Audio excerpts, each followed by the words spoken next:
அரக்கன் ஓடாத தோல்வலியன் நந்தகோபாலன் மருமகளே நப்பின்னாய் கந்தம் கமழும் குழலி கடைதிரவாய் வந்தெங்கும் கோழி அழைத்தனகான் மாதவி பந்தல் மேல் பல்கால் குயிலினங்கள் கூவினகான் பந்தார் விரலி உன் மைத்துனன் பேர்பாட செந்தாமரை கையால் சீரார் வளையொலிப்ப வந்து திறவாய் மகிழ்ந்து ஏலோர் எம்பாவாய். ஆண்டாளுடைய திருப்பாவையில் 18வது பாடல் இது. கண்ணனை துயிலெழுப்பி அவனிடத்தில் கைங்கரியமாகிற பயனை தொண்டை பிரார்த்தித்து பெற வேணும்னு ஆண்டாளுக்கு ஆசை. ஆனா கண்ணன் பேசாமல் கிடந்தான். நம்ம எப்போது பற்ற வேணும் என்னாலும் நப்பின்ன பிராட்டிய முன்னிட்டு கொண்டே பற்ற வேணும். இது கண்ணன் ஏற்படுத்தி வச்சிருக்கிற ஒரு நியமம். பகவானிடத்துல சரணம்னு நாம போகணும்னால் தாயார் ஸ்ரீ மகாலட்சுமியை பற்றியே பெருமானை பற்ற வேண்டும். ராமச்சந்திரன் திருவடிகளிலே சரணாகதி பண்ணணும்னால் ஸ்ரீதேவி நாச்சியார் மகாலட்சுமியினுடைய அவதாரமான சீதையை பற்றியே ராமனை பற்ற வேண்டும். அதே வராகாவதாரத்தின் திருவடிகள்ல விழணுமா, அப்ப பூமாதேவியை பற்றியே வராக பெருமானை பற்ற வேண்டும். இப்ப 3வது நீலாதேவி நாச்சியாரை பற்றியே கண்ணனை பற்ற வேணும். அப்ப கிருஷ்ணாவதாரத்துக்கு நீலாதேவி தான் முக்கியம். நீலாதேவியே தான் தற்போது நப்பின்ன பிராட்டியாக அவதரித்திருக்கிறாள். நீளா என்பது ஒரு வர்ணத்தை, ஒரு கலரை குறிக்கும். இண்டிகோ என்ன ஒரு கலர் கேள்விப்பட்டிருக்கீங்களோ இல்லையோ, அந்த வர்ணத்திலேயே இருக்கக்கூடியவள் நீலாதேவி. சிவந்த வர்ணத்திலே ஸ்ரீதேவி நாச்சியார் இருப்பாள். பச்சை வர்ணத்திலே பூதேவி நாச்சியார் எழுந்தொழி இருப்பாள். அதே இப்ப அடியன் சொல்லிருக்கிற 3வது வர்ணம் இண்டிகோ, வயலட், ஊதா எல்லாம் பக்கத்துல இருக்கக்கூடிய வர்ணங்கள் தான். அந்த வர்ணத்துல தான் நீலாதேவி நாச்சியார் இருப்பாள். இந்த 3 பேரும் சேர்த்து பெருமானுக்கு வலப்புறமும் இடப்புறமும் எழுந்தொழி இருக்கிறார்கள். ஸ்ரீதேவி, பூதேவி, நீலாதேவி. இதுல ஸ்ரீதேவி நாச்சியாருக்கு முக்கியத்துவம் திருவள்ளரை புண்டரீகாட்ச பெருமானுடைய ஆஸ்தானம். ஸ்ரீரங்கத்துக்கு பக்கத்திலே மண்ணு குறுங்குடியாய் வெள்ளரையாய் மதுள்சூழ் சோழமல கலசே கணபுரத்து பெருமானையும் சேர்த்து பெரியாழ்வார் பாடினார். அப்படி இருக்கக்கூடிய திருவள்ளரை திவ்யதேசம் ஸ்வேதகிரி, வெளுப்பு அறை, வெளுத்த மலை. அதிலே புண்டரீகாட்சன் எழுந்தருளி உள்ளான். பக்கத்துல பங்கைய செல்வி தாயார் தாமரையாளாகவே எழுந்தருளி இருக்கிறாள். அந்த தாயார் ஸ்ரீதேவி நாச்சியாருடைய அம்சம். ஸ்ரீதேவி நாச்சியாரே பங்கைய செல்வியா எழுந்தருளி இருக்கா. அடுத்து பூமாதேவிக்குன்னு பெருமை. ஸ்ரீவில்லிபுத்தூரில் ஆண்டாள். பூமாதேவியின் அவதாரமே ஆண்டாள். இன்னோ திருவாடிப்பூரம் எமக்காகவன்னோ இங்கு ஆண்டாள் அவதரித்தாள். குன்னாத வாழ்வான வைகுந்த வான் போகம் தன்னை இகழ்ந்து ஆழ்வார் திருமகளாராய் என்று மணவாள மாமனிகளுடைய அழகான பாடல். அதுக்கப்புறம் 3வது நாச்சியார் நீலாதேவி நாச்சியார். அவருடைய ஆஸ்தானம் திருநரையூர். வஞ்சுளவல்லி தாயார் தான் நீலாதேவி நாச்சியார். நரையூர் நின்ன நம்பி கீழே இப்பதான் சமீபத்துல பார்த்தோம். பிரத்யும்னனுடைய அவதாரத்தை பார்க்கறச்சே பிரத்யும்னன், அனிருத்தன் ஆகியோரோட சேர்ந்து திருநரையூர் பெருமான் எழுந்தருளி இருக்கிறான் என்று கிடையே விண்ணப்பிச்சேன். வஞ்சுளவல்லி தாயார் நம்பிக்கை நாச்சியாராக, நீலாதேவி நாச்சியாரே திருநரையூர். இது ஒரு மாடக்கோவில். நல்ல கல் கருடனாலேயே பெருமை பெற்றிருக்கிற கோவில். கல் கருடன் சேவை, கருட சேவை லட்சம் மக்களுக்கு மேல வந்து சேவிச்சுருக்கா. கல்லாலேயே கருடனானா அந்த பெருமாள் கல் கருடன்ல ஏழ்றதுங்கிறது எத்தனை பேர் எழுந்துருள பண்ணி கொண்டு வெளியில வரா. அத்தனை பேரோட வீதி வலம் வருகிறார். திரும்ப இத்தனை மாடங்கள் கவாடங்கள் திறந்து புக்கு தன்னுடைய சிறு ஆஸ்தானத்துக்குள்ள புகுகிறார். இந்த திருநரையூரே நீலாதேவி நாச்சியாருக்காகவே ஏற்பட்டது. அப்ப ஸ்ரீதேவி, பூதேவி, நீலாதேவி இந்த 3 நாச்சிமார்களுக்கு 3 பிரதானமான திவ்யதேசங்கள். இதுல ஸ்ரீதேவி நாச்சியார் வலப்பக்கத்துல எழுந்துருளி இருப்பாள். பூதேவியின் நீலாதேவி நாச்சியாரும் இடதுபுறத்திலே எழுந்துருளி இருப்பார்கள். கூந்தல் மலர் மங்கைக்கும் மண்மடந்தைக்கும் குலவாயர் கொழுந்துக்கும் கேழ்வன் தன்னை வாய்ந்த வழுதி வடநாடன் மன்னுகுருகூர் சடபோகன். நீலாதேவி நாச்சியார் ஆயர் கொழுந்து, ஆயர் குலத்திலேயே பிறந்தவள், இடைக்குலத்திலேயே பிறந்தவள். கண்ணன் அவளுக்குன்னே இடையனாக வந்து அவதரித்தான்னு சொல்ல வேண்டும். இன்னொரு பாசுரம், உடனமர் காதல் மகளிர் திருமகள் மண்மகள் ஆயர் மடமகள் என் இவர் மூவர்.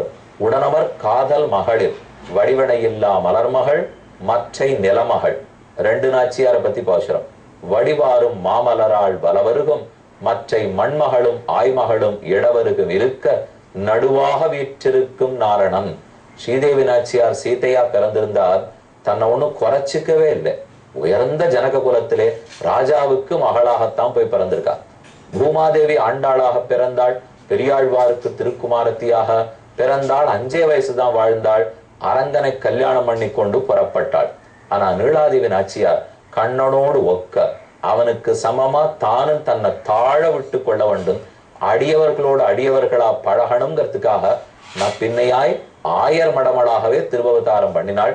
ஸ்ரீரங்கத்து நம்பெருமாளை பற்றி நம்மாழ்வார் 10 பாசுரங்கள் பாடிக்கார். அது ரொம்ப ஆச்சரியமான ஒரு பாசுரம்.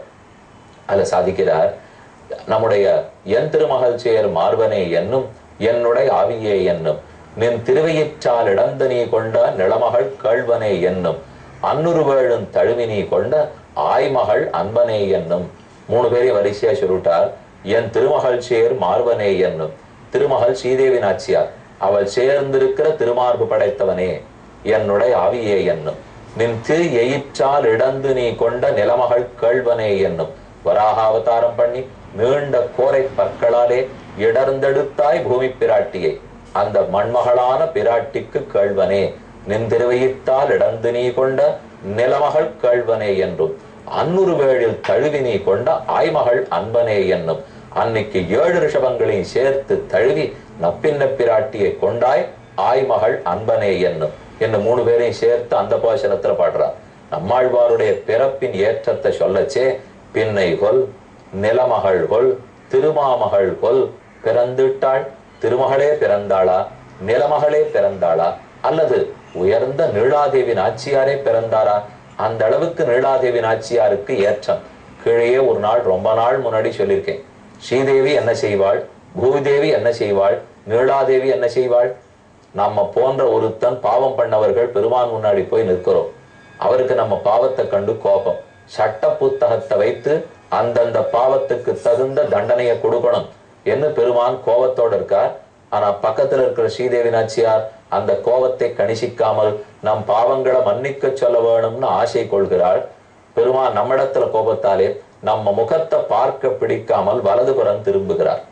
திரும்பினது போது ஸ்ரீதேவி சொல்றார், உலகத்தில் 6 குற்றம் இல்லாதவர்கள் நிர்தோஷ கைக ஜெகதி. இந்த லோகத்தில் யார் குற்றம் இல்லாதவ? எல்லாரும் குற்றம் பண்ணவதான், மன்னித்து விடுங்கோள். இது இவருடைய வேண்டுகோள். அவ சொன்னதை ஏத்துக்க மாட்டாமல் இடது பக்கம் பூதேவி நாச்சியார பார்க்கிறார். பூதேவி மாற்று பேசுகிறாள். உலகத்தில் குற்றம் செய்தார் உண்டோ? இது அவள் கேள்வி. உலகத்துல எல்லாரும் குற்றம் பண்ணவாதான், மன்னித்து விடுங்கள். இது ஸ்ரீதேவி நாச்சியாருடைய கூற்று. ஆனா பூதேவி சொல்றார், குற்றம் பண்ணவாள் யாருமே கிடையாதே, எல்லாருமே நல்லது பண்ணவாதானே. அப்படியே மறைச்சுட்டா பூதேவி. அவள் சொன்னதும் பிடிக்காமல் தள்ளி இருக்கிற நீலாதேவி நாச்சியார பார்த்தாள். அவ கேட்டதுதான் இன்னும் ஆச்சரியம். உலகத்தில் குற்றம் என்று ஒன்று உண்டா? இது அவள் கேட்ட கேள்வி. குற்றம் பண்ணவாளை பத்தி பண்ணிட்டு மன்னிக்கணுமா, குற்றமே பண்ணலையா? இதுதான் மூத்தவர்கள் 2 பேரும் சொன்னா நான் ஒத்துக்கலே. உலகத்துல குற்றம்னே ஒண்ணு கிடையாது. அப்பன்னா நம்ம பக்தர்கள் பண்ண போகிறார்கள். அந்த அளவுக்கு பக்தர்களிடத்தில் ஆசை படைத்தவளான் நீலாதேவி. நிஷாமயதுமாம் நீளாம் யத் போக பட்டலே துருவம் பாவித்தம் ஸ்ரீனிவாசஸ்ய பக்த தோஷேஷு அதர்சனம். ஸ்ரீ வேதாந்த தேசிகன் தயாசதகம்னு திருவேங்கடமுடையானுடைய தயையை பத்தி 100 ஸ்லோகங்கள் பண்ணியிருக்கார். ரொம்ப ஆச்சரியமான ஸ்தோத்திரம். அதுல சொல்றார், நீலாதேவி நாச்சியாரை அணைத்து கொண்டு அவ்வனுபவத்தாலே பெருமானுக்கு கண்கள் கிறங்கி போயிருக்கு. கண்ணுல நோய் வந்துட்டா போல சரியா தெரியல. நான் இந்த சமயத்துல பெருமான் முன்னாடி போய் நிக்க போறேன். பெருமானுக்கு எப்பவும் கண்ணு ஒரு மயக்கத்துல இருக்கா? நீலாதேவி நாச்சியாருடைய அனுபவத்தாலே கண்ணன் மயங்கி இருக்கிறாரா? அப்ப நான் முன்னாடி போய் நின்னா அந்த மயக்கத்துல என் பாபங்களை கண்டுகொள்ளவே மாட்டான், நான் தப்பிச்சுடுவேன். இப்படி பகவானுடைய கண்களுக்கு மயக்கத்தை ஏற்படுத்தும் நீலாதேவி நாச்சியாரை வணங்குகிறேன். வேதாந்த தேசிகன் அவ்வளவு சமத்காரமா ரொம்ப ஆச்சரியமா சாதித்துள்ளார். அப்ப கூந்தல் மலர்மங்கை மண்மடந்தை குலவாயர் கொழுந்து பக்கத்துல இருக்கிற ஸ்ரீதேவி நாச்சியார் பெருமானுடைய பெருமகள் அத்தனையும் கோஷிப்பாள். இவனே தலைவன், இவனே தலைவன் சொல்லுவாள். பக்கத்துல இருக்கிறவள் தான் தான் பூதேவி நாச்சியார். அவள் நம்ம எல்லாரையும் போஷிப்பாள். ஏன்னா பூமாதேவி தானே தம் மடியில போட்டு நம்மளை வளர்க்கிறவள். அவள் போஷிக்க போகிறாள். ஆனா 3வது நீலாதேவி நாச்சியார் பெருமானாலேயே அனுபவிக்கப்படுபவள். அவனே இவள் இட்ட சரக்காக வழக்காகத்தான் இருப்பனாம். அதனாலதான் ஆண்டாள் பார்த்தார், கிருஷ்ணாவதாரம்னு சொன்னா நப்பின்ன பிராட்டியத்தான் முன்னிட வேண்டும். அவள் திருவடிகள்ல சரணாகதி பண்ணித்தான் பெருமானை பற்ற வேண்டும். வதுவ வார்த்தையுள் ஏறு பாய்ந்ததும் மாயமாவினை வாய் பிளந்ததும் அது இது உது என்னலாவன அல்ல என்ன உஞ்செய்க நைவிக்கும் முதுவைய முதல்வா. அம்மாழ்வாருடைய ஆச்சரியமான பாசுரம். வதுவ வார்த்தையுள் ஏறு பாய்ந்ததும், இந்த வது பெண்ணு நப்பின்னைய கல்யாணம் பண்ணிக்கணும்னா 7 ரிஷபங்கள் மேல பாயறதுக்கு தயார்னு கண்ணன் போயிருக்கணும்னா அப்ப இவள் பேரில் அடங்கா காதல். ஆகையால் நப்பின்னையே நீதான் உன் வீட்டு கதவை திறக்கணும். எத்தனை போதும் துயிலிட ஒட்டாய்கான், நீயே எத்தனை நாளி கண்ணனை பார்த்துட்டு இருப்பாய், எங்களுக்கும் கொடுக்க வேண்டாமா? உந்து மதகளித்தன் ஓடாத தோல்வலியன் நந்தகோபாலன் மருமகளே நப்பின்னாய். ஆண்டாள் கூப்பிடுறா, நந்தகோபாலன் மருமகளேன்னு முதல்ல கூப்பிட்டாளாம்.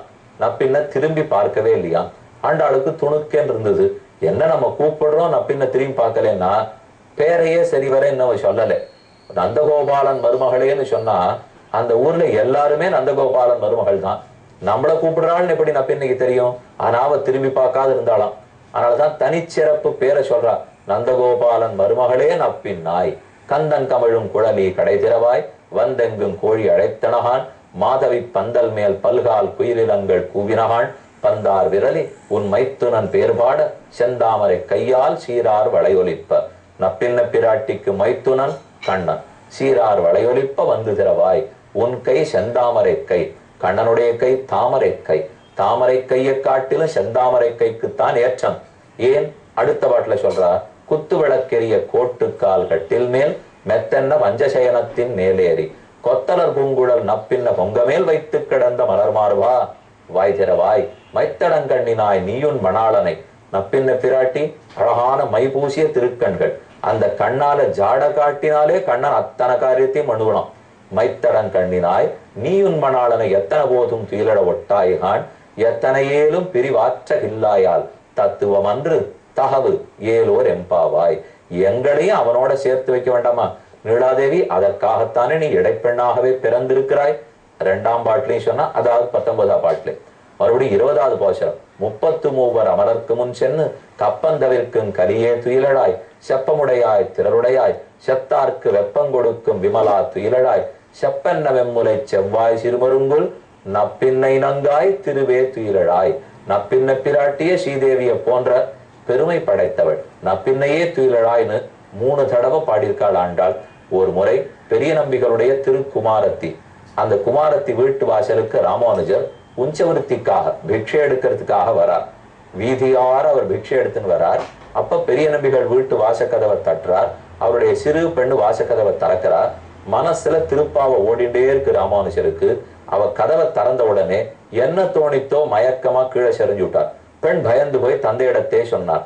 அப்ப பெரிய நம்பிகள் சொன்னாரா, கவலைப்படாத பெண்ணே, உந்து மதகளித்தன் ஓடாத தோல்வரியன் பாட்ட ராமானுஜர் சொல்லிட்டு இருந்திருப்பார். கந்தங்கமழியும் குழலி கடை திறவாய்ங்கிற இடம் வந்திருக்கும், நீ போய் திறந்திருப்பே, உன்னையே நப்பின்னையாக நினைத்து இப்படி ஒரு பாக்கியமா என்று ராமானுஜர் மயங்கி இருப்பார். 5 நிமிஷத்துல சரியா படும் அப்படின்னு பெரிய நம்பிகள் சாதித்திருந்தால் எத்தனை ஏற்றம் அவளுக்கு. திருக்கண்ணபுரத்திலே இவளுக்குன்னு ஒரு பாசுரத்தை திருவங்கியாழ்வார் பாடினார். வியமுடை விடையினம் உடதர மடமகள் குயமிட தடவர யகலமதுடையவர் நயமுட நடையினம் இளையவர் நடவையில் கயமிடை கணபுரம் அடிகள் தம்மிடமே. ரொம்ப பல்ல உடைக்கக்கூடிய ஒரு பாசுரம். வியமுட விடையினம் உடதர மடமகள் குயமிட தடவர யகலமதுடையவர் நயமுட நடையினம் இளையவர் நடவையில் கயமிட கணபுரம் அடிகள் தம்மிடமே. வியமுட விடையினம் அசுர ஆவேசத்தோட 7 ரிஷபங்கள் இருக்க அவற்றை முடித்தான். நப்பின்ன பிராட்டியை திருக்கல்யாணம் பண்ணி கொண்டான். அவள் அனுகிரகமும் கண்ணன் அனுகிரகமும் அனைவருக்கும் இந்நன்னாளில் கிட்டட்டும். 8 மகிழ்ச்சிகளோட கல்யாணத்தை பார்த்துட்டோம். இனிமே நாம தீபாவளின்னு முக்கியமா கொண்டாடுறோமே, நரகாசுரனுடைய சதுர்தசி தானே தீபாவளி. அந்த சரித்திரம் என்னன்னு மேல பார்ப்போம்.